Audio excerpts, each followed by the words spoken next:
নির্বাচনের ময়দানে সাধারণত আমরা যা দেখি বড় বড় মিছিল, শক্তি প্রদর্শন, হাজার হাজার মানুষের জমায়েত। কিন্তু আজ নন্দীগ্রামে দেখা গেল একেবারে অন্য ছবি।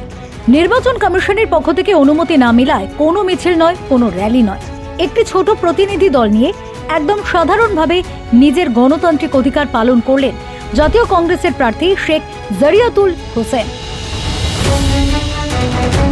আজ হলদিয়া এসডিও অফিসে গিয়ে তিনি আনুষ্ঠানিকভাবে নিজের নমিনেশন জমা দিলেন। নন্দীগ্রাম রাজ্যের অন্যতম হেভিওয়েট কেন্দ্র, যেখানে প্রতিটি পদক্ষেপ রাজনৈতিকভাবে গুরুত্বপূর্ণ, যেখানে প্রতিটি মুহূর্তে থাকে নজর। সেই কেন্দ্রে কোনো বাড়াবাড়ি নয়, কোনো শক্তি প্রদর্শন নয়, শান্ত, সংযত এবং নিয়ম মেনে নমিনেশন জমা দিলেন শেখ জারিয়াতুল হোসেন। এই ছবি অনেক কিছুই বলে দেয়।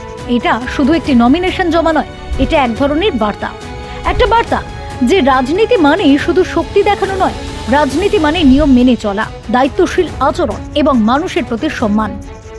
নন্দীগ্রামের মানুষ গত কয়েক বছরে অনেক কিছু দেখেছেন, সংঘাত, উত্তেজনা, বিভাজনের রাজনীতি।